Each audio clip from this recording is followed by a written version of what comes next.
చేస్తాం, మిమ్మల్ని మంచిగా చేస్తాం, సుఖంగా ఉంచుతాం, అన్నీ చేస్తాము అని అన్నాడు. కేసీఆర్ ఉండగా మేము అప్పుడు నీళ్లు లేకపోతే బాయిల పంట ఎత్తుకొని నీళ్లు తెచ్చినాం. కేసీఆర్ కూడా రోడ్లు చేసిండు, ఆడపిల్లలు బయటకు వెళ్ళకుండా బాత్రూమ్ కట్టించిండు, నీళ్లు తెచ్చుకున్నాము. ఏ కష్టమైన సుఖమైన ఆయనతోటే మాకు ఇబ్బంది లేకుండా అయింది. ఇప్పుడు ఏం లేదు, ఆడలు వాడిపోయినట్టే ఉంది మా బతుకు. అప్పుడు లేనోళ్ళకు బీదలకు అడవిలో లగ్గం చేస్తే 1,00,000 కట్నం ఇచ్చిండు. మమ్మల్ని ఏం ఆగం చేయలే. ఇక ఇప్పుడు ఆగం అయినా మేము. మరి గంత మంచిగా చేసిన ఆయన పక్కన పెట్టి మరి రేవంత్ సార్ కావాలి, మాకు కాంగ్రెస్ పార్టీ కావాలనేసి ఓట్లేసిర్రు. మరి ఏం నమ్మి ఓట్లేసిర్రు? ఏం నమ్మి ఓట్లేసాము అంటే రేవంత్ రెడ్డి నమ్మి ఓట్లేసాము. ఆయన కంటే ఎక్కువ బయలాపు చేస్తాము, మేము అన్ని సుఖంగా చేస్తాము, మేము 2 లక్షలు మాఫీ చేస్తాము, మేము అన్నిట్లో సుఖదానం చేస్తాము అని దండం పెట్టిండు.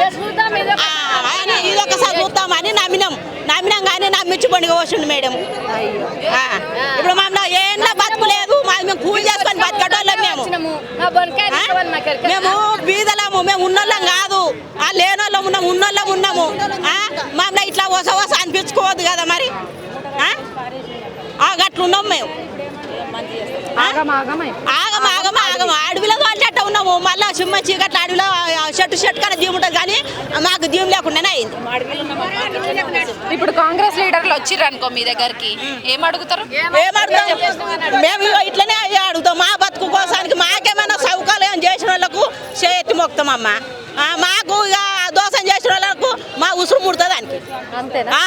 అంతే. ఇంత పెద్ద మాట మరి ఇంత పెద్ద మాట అంటే మా కడుపు మసులుతుంది. మేము లేని వాళ్ళము, మాకు 2 పిల్లలు, మేమంటే ఇట్లా బతికినాము, ఆటో ఇటో కూలి చేసి మన కడుపులో ఉంటే పిల్లలు బతారా అమ్మ? బతారా? అది ఆలోచించుకోవాలి, అది మండి తెచ్చుకోవాలి. అన్నం బుక్కడ తిన్నప్పుడు అది నీరు తప్పొద్దు.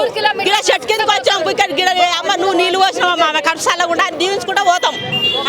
ఏ పోయా నువ్వు లేవు, నీళ్ళు లేవు, ఏం లేవు పో అంటే అయ్యో గిన్ని నీళ్ళు పోయకపోయి ఎంత పాపరాలవు అట్లా మానమమ్మ. మేము నమ్మినాము, మమ్మల్ని నమ్మించిండు కానీ నమ్మించుకోద్ది. ఎప్పటికీ ఆడే వస్తాడు కేసీఆర్ అంటే మేము కూడా మస్తు డైలాగ్ చేస్తాం, మేము అన్నీ చేస్తాం. వాడు లుచ్చగాడు, వాళ్ళు లచ్చగాడు అనుకుంటా మమ్మల్ని నమ్మించిండు, బొండుగా కోసిండు. ఇంకేముంది అమ్మ? ఇప్పుడు మా కడుపుని వచ్చి మేము ఇంత దూరం వచ్చినాం. ఎందుకు వచ్చినామమ్మ? మన బతుకులు కాకుండా మన పిల్లలన్నా బాగుపడతాడని వచ్చినాం.